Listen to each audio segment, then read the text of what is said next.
which better way to speak about books than with people who actually write them, or for that matter, draw them.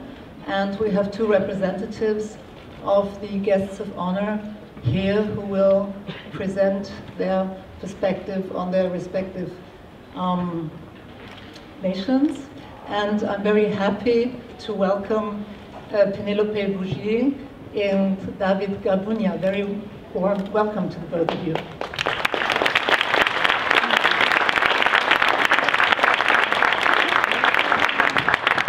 Have a seat and have a microphone.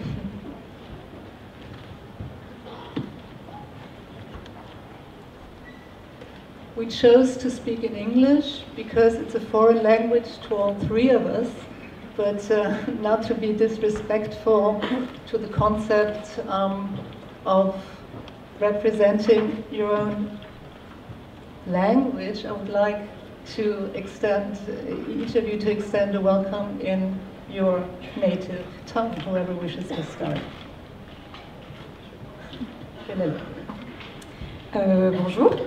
Et merci beaucoup de m'avoir permis d'être là aujourd'hui pour passer le flambeau, même s'il n'y a pas de vrai flambeau. Je suis un peu déçue. გამარჯობათ, მოგესალმებით ყველას. ძალიან მოხარულები ვართ, რომ მოგბრძანდით. ვიდოდა ცოტა ქართული ენაც მოგესმინათ და ეხლა გეძლევათ ამის უნიკალური შესაძლებლობა, მაგრამ მომავალ წელს თქვენ კიდევ ძალიან ბევრ ქართულ ენას მოვისმენთ. Thank you. This part is not translated. But sort of maybe we can be empathetic about it. A brief introduction of the two. They're both 35 years of age, and Pénélope has started her international career, one can really say, with a blog that was called Ma vie est Tout à fait fascinant. Yes, and which seems to be the motto also for your fantastic life, at least it looks that way from the outside, maybe you have other perspectives. And she went on to publish comic books. One, Josephine, it's a 3-part series, was turned into a movie in 2013. And she's been living in New York for a couple of years. And her current publication is called Les Culottés, auf Deutsch Die Unerschrockenen, and it's been released in Germany this October. Yes. So, graphic novel is taken very seriously in the Francophone, I assume, in the Francophone community. We can see it in the pavilion here, that a lot of space is devoted to it.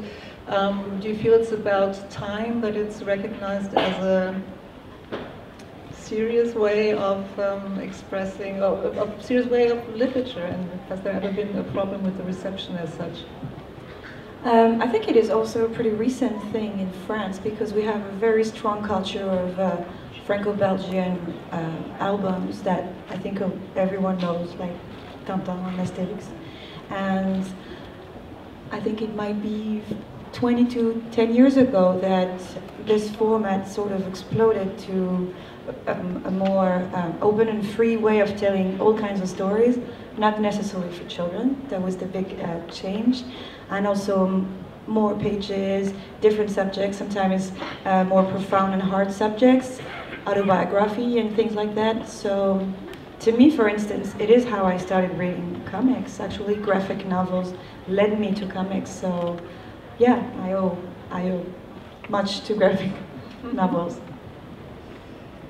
And has there ever been an impulse, if that's not already a pejorative question, to write just write, or is that not thinkable for you? You mean a real book? No, I was not going to say that. No, it's not. Comics and graphic novels are not a plan B to literature. It's really a different way of telling other stories. And to me, of course, I think it's a way more interesting way of telling a story. The fact that you can have this extra tool that is image, and that is not just here to illustrate the words, but to say so much more than just the words. So, you know, it's like you can't compare literature to movies, and I think graphic novels is another huge dimension of telling stories. So, yeah. Comparing is boring anyway, I think, in general, in life. Tell us about Les Culottés. It's 15 women you're portraying, and who are they and why them? It is actually 30 women, so it's 2 books, and no, it's fun.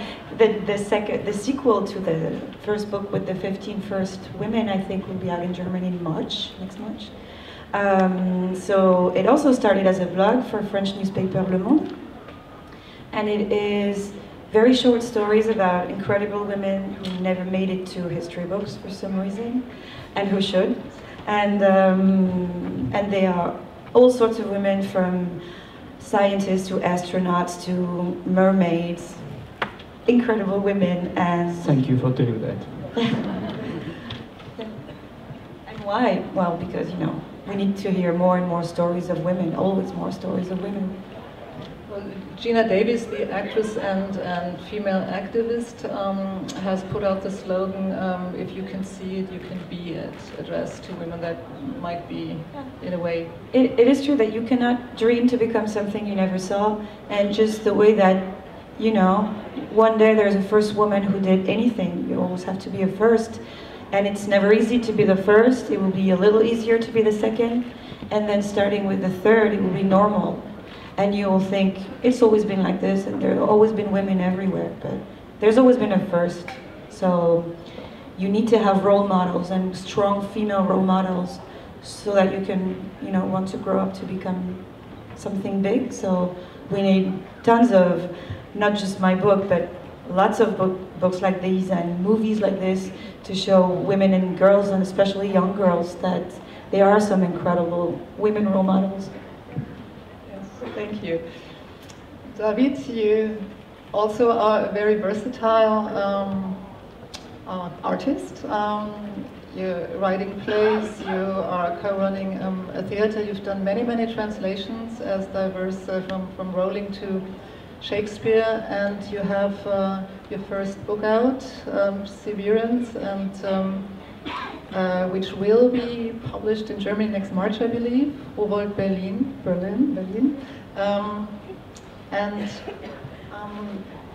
When reading about you, you're referred to as somebody who, in his work, is deconstructing gender, which you know, we were just talking about women, and what is your perspective on deconstructing gender? Is that just a phrase that that's been coined, that you don't feel suitable?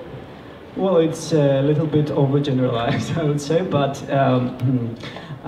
one thing I should mention about gender in Georgian, in Georgia and in Georgian language, so we don't have grammatical gender in Georgian. So you will learn much more about Georgian language and culture next year, but so this is the introduction. So no he's or she's, or that's how ahead we are in this direction, in the direction of equality, in this quite an old language. But so that's what. Therefore, deconstructing something that doesn't exist in your language is quite a difficult task. So I would say, but my focus primarily in recent years have been writing about men and about masculinities, and I would call them troubled masculinities, because Georgia is the country that is undergoing a very painful and quite a long period of change. And this change includes all kinds of changes, like a change in everything. So we are a post-Soviet country trying to get rid of this, not to be called a post-Soviet country and to be recognized as a country in, not out of this context, I mean. And these changes include the changes in the traditional gender roles as well, which is also quite a painful one, and I choose to write about it. Changes in what respect? Towards more equality, yeah, because towards more flexibility, I would say, and in case of masculinity and troubled masculinity, what I mean under this term is that, well, it's difficult to say goodbye to your privileges. Male privileges. Yes, and do your characters in Severance, are they representing that change, and in what way? There is a character who is married and unemployed, taking care of children, which is quite a strange case for everyday Georgian life. And the book is about the wishes and desires the person can have, but they are unacceptable for the society, and that's why they have to stifle them. They have to kill those feelings inside themselves and not to let the emotions out. And that's what men are taught in Georgia, not to let the emotions out, which can be quite difficult for such a strong and powerful creature as men are. Even, well, that was a joke, but not very successful. So maybe Pénélope can do a future project of Georgian men. Well, there are amazing Georgian women we need to talk about. So the project you mentioned, I was included in one of those similar things. It's not drawing, but it was the project 50 Women from Georgia, and that we did a similar thing about great women that have been in our history and in recent history, but have been forgotten. So I thank you so much for doing this, and more people should be doing this too.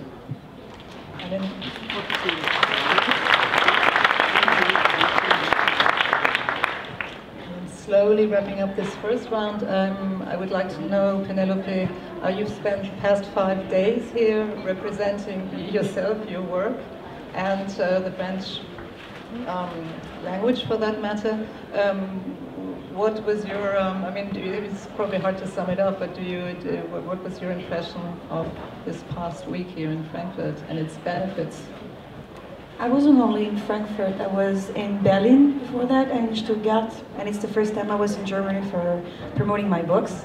And it's always it's always a very joyful moment to see your books being read by people that you can't understand the language of, because, well, it's ego, it's clearly ego, but it's amazing to see your books with different languages.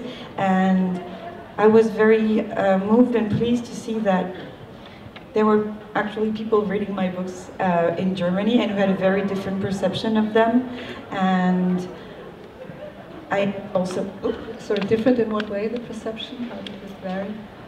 I think, well, on the gender matter, for instance, I was very impressed by the empowering of women in Germany in a very... you seem... We always think the French women are far ahead. That's a compliment, Sophie. Thank you. Okay, thanks for thanking. Yeah. On my behalf. No, really, and the reaction of women to Unnachschrocken, les culottes, and the fact that they were trying to tell me you should talk more about German women, because we do have very strong German women, and I agree on that regarding the fact that the most powerful woman in the world leads Germany. So, that's a sign, I guess, because we're really, really far from that in France, for instance. Having women leading in politics. We've tried, but it's not necessarily working.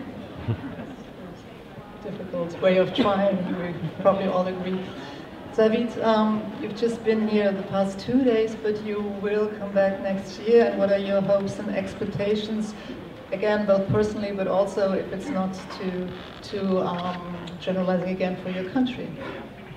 For myself, the next year will be truly fantastic, because when you mentioned that having your books translated into another language and meeting the audience in a foreign country, this must really feel special. So I will know about it next year when my book will be published in German, and besides, my play will be produced in Karlsruhe, Badische Staatstheater, so next year. And then my country is the guest of honor at this fantastic event, which is, wow, is this really happening? So this is a fantastic year, and I'm not exaggerating. So this will be a unique opportunity for us, for Georgians, and for our culture to represent ourselves. I know that sounds like a standard text, but believe me, this is for such a small nation as ours, it is a big arena, and it is the big possibility to present ourselves, our strange and beautiful language, strange it is strange. It is very different, and to be here and to be sharing our voices, our literature, our culture with you. So we're very thankful, and we're a little bit nervous because it's such a big responsibility for us. So yeah, next year, Frankfurt, Georgia, as the guest of honor. Wow, this is my command. But, you know, without stage fright, there's nothing so sweet as, you know, a Übergabe. So thank you very, very much, David, Pénélope. Really wonderful having you here, and we'll see you. Დიდი მადლობა.